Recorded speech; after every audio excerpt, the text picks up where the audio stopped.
Hello and welcome back to Darkstorm Rising. We are so close now to the end of completing Season 1's box. Really pleased with the look of the miniatures so far. Really excited to start the days. We're going to complete all 5 ghouls today, get them in the box. Obviously I'll only demonstrate on the one.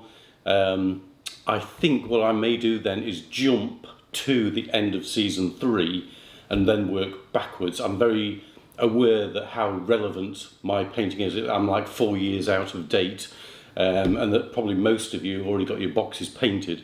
So I'm going to jump to something that's more relevant. If you're miniature painters like me and you've got maybe 3 seasons worth of boxes, there's a very good chance that Season 3 is still in the box and waiting to be worked on. It will also give me a chance to play Season 1, maybe even do a little video on that. But today what we really need to concentrate on doing is actually painting the miniature today. So, to the table! So today on the Ghoul we're going to try a slightly different painting style. I'll just bring the palette into view. We've got some dark flesh tone preloaded. That's a Game Vallejo paint. And initially we don't need that accurate a brush. This is a very sketchy technique. And what we will do is we'll just go gently into the model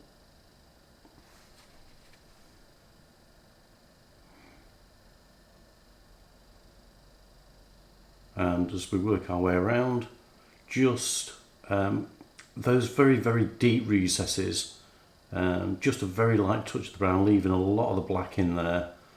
Muscles, I'm going to stroke the way the muscle runs to start to build some texture up right from the beginning.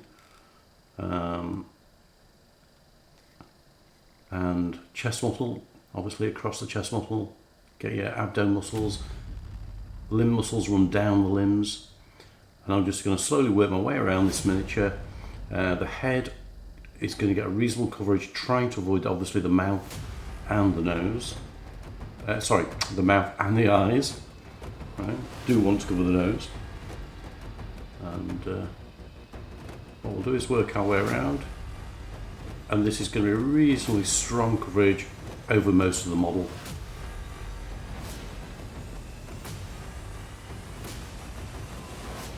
And then we'll work on to the next edition.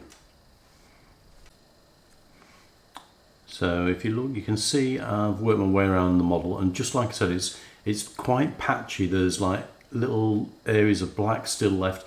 You'll find that as you work your way around him, he's got like, as though he's been like stabbed, he's got little holes all over him. I'm leaving those black as well, not working the paint into them.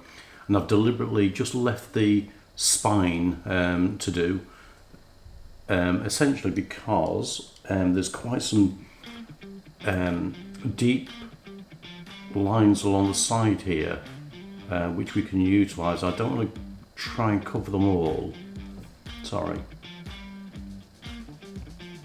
And what I want to do is catch the spinal processes and then just drag a little bit of paint out onto the side. A lot of his back's covered in fur. I'm not going to cover that with the same colour. I'm going to go for a slightly different tone. And then it's just catching the skin and just little lines. It doesn't have to be like every single piece of flesh is covered. The skull, you can see I've given a reasonable coverage, but down behind the ears where there's a bit of shadow, a bit less coverage in there, use some of that black. Teeth and eyes I've left alone. And then down on the legs you'll see there's a lot more gaps down there. So we'll go on to the next colour, which is going to be a mixture of the dark flesh tone and then some mid flesh tone. So I started working a little bit of coverage around the miniature using this, it's about a 50-50 mix of the dark flesh tone with the medium flesh tone, and then just using the tip of the brush, just drawing little lines, in this case big splodges, trying to be a bit more accurate. It's a little bit awkward to work at this angle, but drawing little lines across the muscles, trying not to go into any of those really deep recesses. We're going to use those later to look like sort of bleeding wounds. And then you run out of paint, just run a little bit more of a line across. There we go, nice gentle strokes. Come up onto the spine here. Emphasise those processes that are sticking out the middle of his back, and then draw them into the rest of the skin.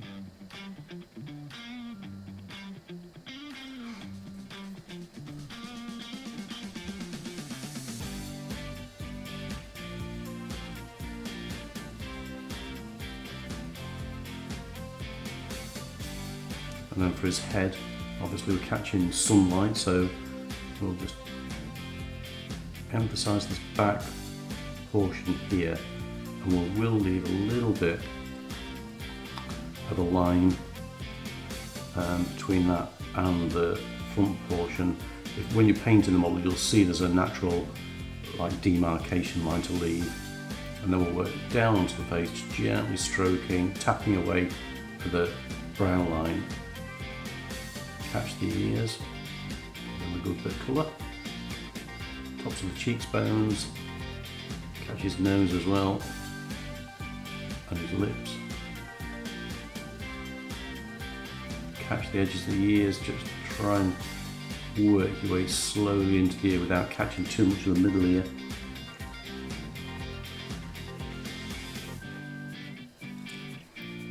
Upper surface of the chin. And then the same again, this side of the face.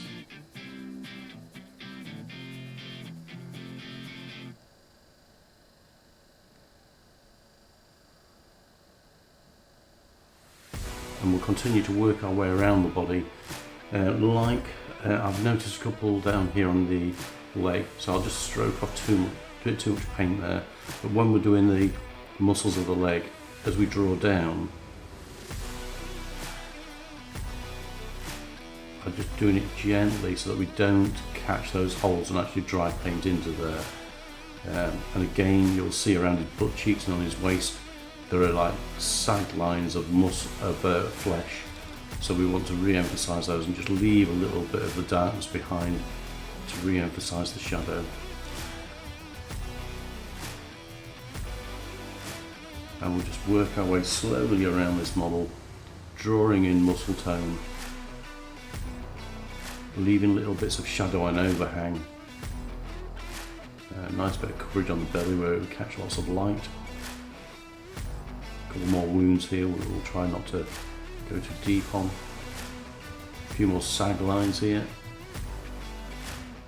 And that's more or less how the model works all the way around, and it's going to be just sorry about that again. It's going to be sketching in around and leaving a reasonable bit of darkness on most of the model. Just catch under his chin, and just there is a lot of texture under his chin, so you'll be able to catch those upper surfaces. And like I say, we'll continue around the model until I catch up and get all that done. So moving on now to the medium flesh tone. This is a little bit thick. I'm just going to put a bit more water on the palette just to give my brush a chance to work properly. And I'll show you a few other areas than the ones we've touched on already, but essentially the arms, the forearms are much more a little bit of a stippling type of technique. And just gently working down this, just tapping, trying to emphasise where the sunlight would catch on this upper surface. Catch each finger just gently. And that triangle where the thumb meets, a lot of light would catch there, so we'll get a bit more extra paint on there and re-emphasise where the light's catching.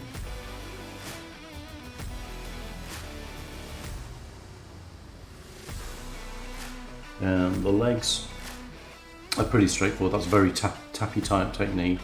Catch the tops of the knees with a lot.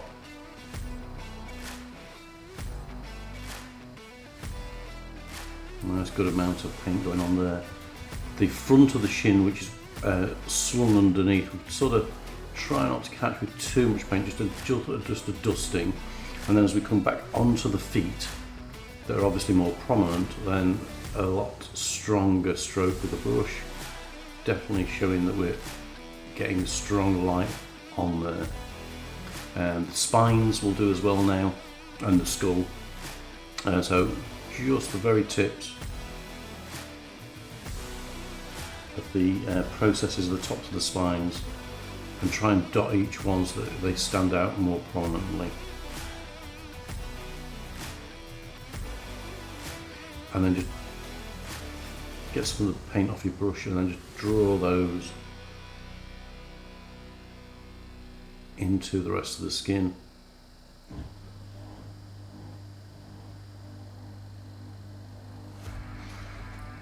Just go back once you've got a fresh amount of paint, and again just re-emphasize, get them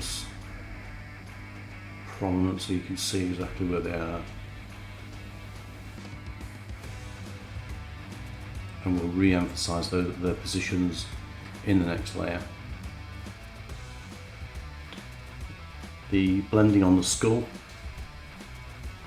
we'll just go in with the highlight first, make it prominent on these upper surfaces. Like I say, separating out the front and the back of the skull, give it a bit more texture. Catch the ears.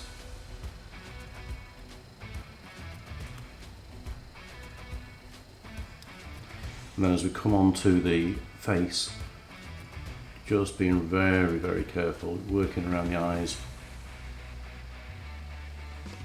blending the nose into the skull. Gently catch that top lip in the upper portion, and then much gentler stroking as we come on to the lower portions of the face. Not quite as much light is going to be hitting there. Upper surface of the chin, he's got a big jutty out chin, so definitely get some on there. And then the top lip. And then this side's obviously going to be the same. I'm just going to go back in and push the colour on the top of his ear a little bit. And then we'll get some water on the brush. Go back to the previous mixture, the dark flesh tone. And what we'll do is just blend in these edges a little bit.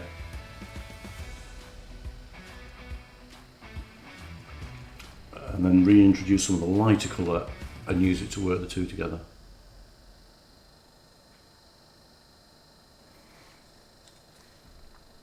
So using exactly the same techniques as we did before, drawing down muscles, we're going to cover a slightly smaller portion of all the muscles. Make sure we don't go in any of those holes again.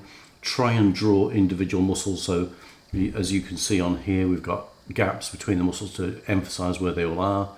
And I'll work my way around the model, and as if by magic we are at the next step. So the next step is going to be, just missed under his arm here, sorry. The next step is going to be adding in some basic flesh tone to the medium flesh tone, and then using our technique of being very, very sketchy to just go around now covering just the touches of the muscle that's already there and just re-emphasising them. So very, very gentle strokes, just re-emphasising the tops of the muscles.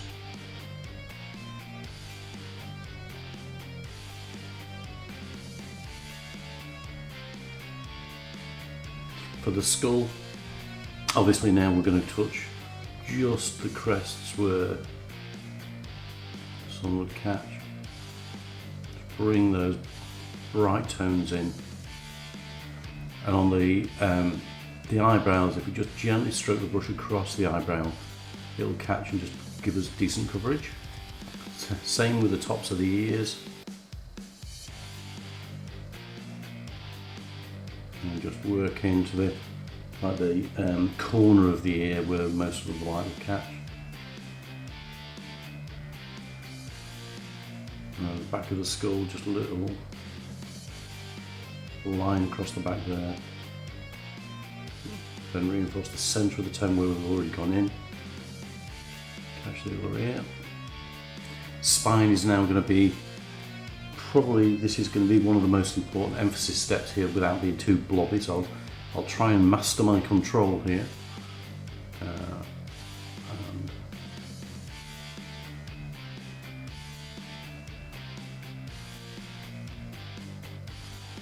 And draw those lines in.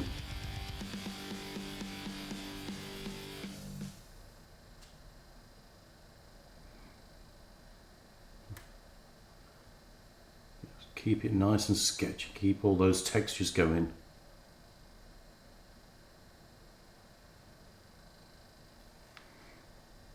That's starting to look lovely. So, using all the techniques we've just described, we're going to go around the rest of the model before the final highlights. And now for the final touches of the flesh tone, we're going to basic flesh, all on its own, and we're going to just really catch now some of the really extreme highlights and just pop, like things like try and emphasise where he's furrowing his eyebrows here, tops of his eyebrows themselves, just stippling across his nose, gently just catching the sides of his jaw and drawing down onto his cheek and his upper chin, tops of his ear again, and just bottom where the light would catch. All the muscles are going to just be the same as before, but this time really on the upper highlights.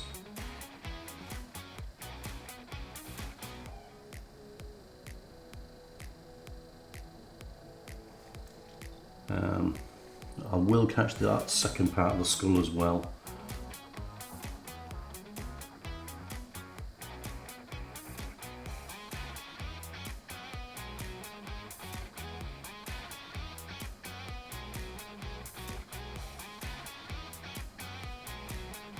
And then we'll go on to the spine, and then literally the recipe is the same all the way around the model.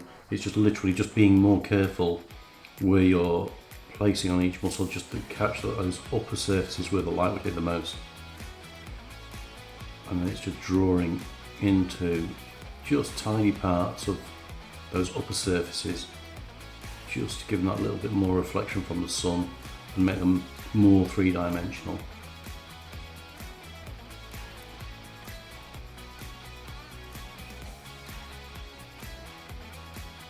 Okay, so I'm going to work my way around the rest of the model, and we'll see what the finished product looks like. So skin tone wise, I think we've got to a nice place. Next step is going to be doing the fur. We're going to keep that lovely and simple, and it's simply a base coat of rhinox hide, and then on to the next step. On top of the rhinox hide is just going to be simply a gently tapped layer. The fur itself is quite prominent, so just a gently tapped layer of Doombull brown.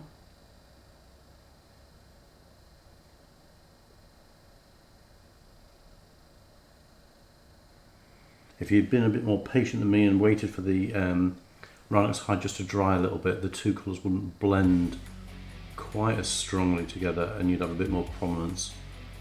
But unfortunately, I was impatient. On the skin, where it's a little bit harder to get the definition, drop to a smaller brush and just gently stroke on your own fur texture.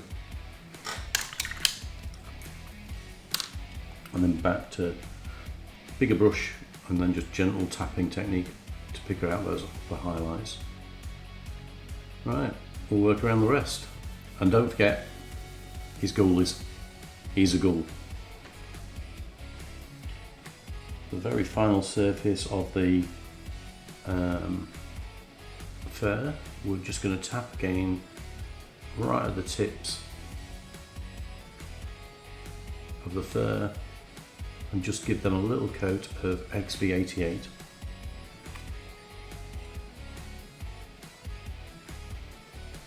And then the next thing we can do is work, do the teeth, the eyes, a little bit of special effects, maybe a tiny little bit of OSL, bit of gore, and then this little chappie is done. So we're very close to the end now. So I'll just work my way around the rest of the fur, and then we'll start with some of the finishing effects. So for the teeth, we've changed to a size 0 brush, because we're going to have to just gently dab each tooth with a tiny bit of dead flesh.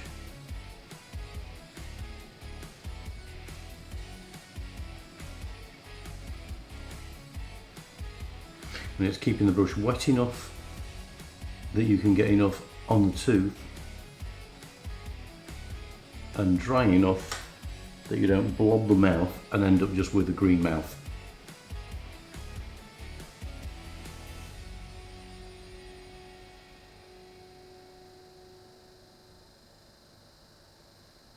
Okay, I'll do the bottom teeth as well, and then we'll come back and we'll just dot them in with white at the very tips. So now we're on Vallejo white, and it's this type of work I really hate doing on camera because the angle for me is rubbish and the dexterity required is high. But we're just going to try and dot in those teeth right at the very tips, just give it a little bit more shine, stand out a little bit further. And then the other thing we're going to do is prepare the eyes for OSL. So what we're going to do is the actual little eye itself, and then the eyebrow, and just underneath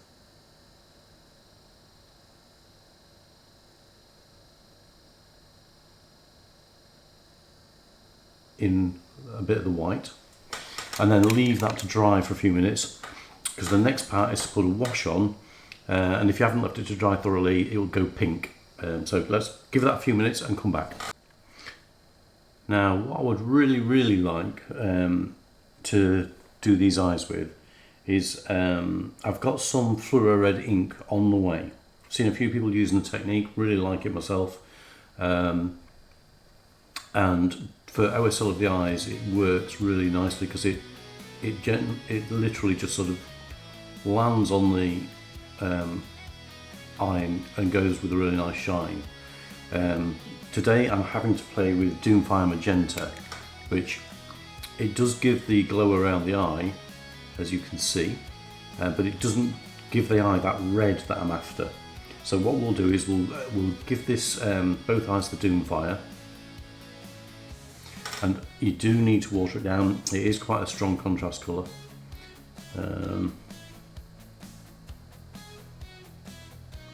But essentially just run it over the eye. It'll give it that glow effect around the eye. And then we'll go back in with a little bit of scarlet blood, and then just dot the eye.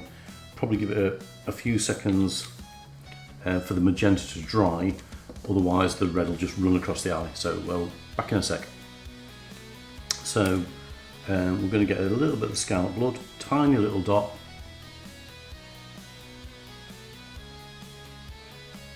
And just poke it right in the middle of his eye. And just to re-emphasise that red and just make it pop that little bit more. And then we will come back for what's becoming one of my favourite colours at the moment, and because of its ridiculous name. And we'll go for a bigger brush, and we shall put in some gore with blood for the blood god. And like where he's got any wounds, we tap it into the wound, and then just gently run a dribble down from the wound.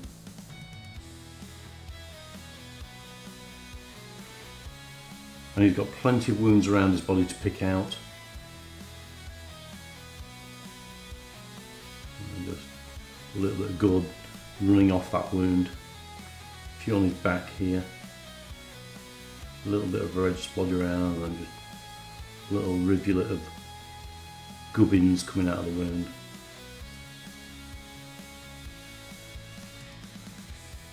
And then obviously this guy's designed to kill, so we will give him a victim. So there's a splodge of blood on his hands. Doesn't need to be too heavy.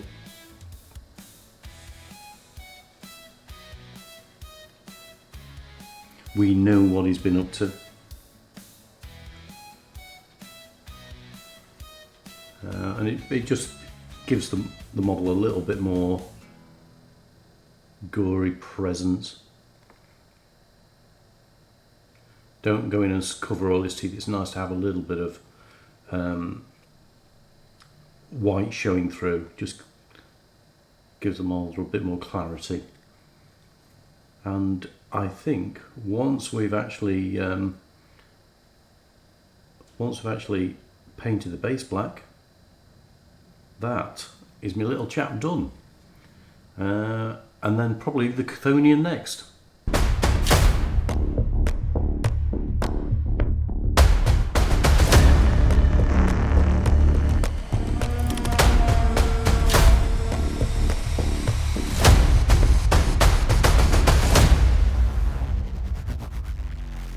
Well, I'm very happy with the finished miniature. I hope you enjoyed the new painting style. I thought I'd go for a little bit of a, in my head, it's like reminiscent of those old oil paintings where you would have those very definitive layers of texture, and it would be a very obvious transition from one gradient to the next. And I think it suited the model very well. Addition of a tiny little bit of grimdark, I think, just rounded the miniature off, and it's looking great in the box now. We're just going to have to work on the next miniature, which will either be the Chthonian or Haster's avatar, the King in Yellow. So I'm not sure which one I'm going to go for first. I probably am going to swap back to 40k for a miniature. I've got a nice Necron Lord that I want to paint up, so I may do a video on that first. But actually, at the end of the day, what are we doing? Are we painting minis yet? Hell yeah! And I will see you in the next one.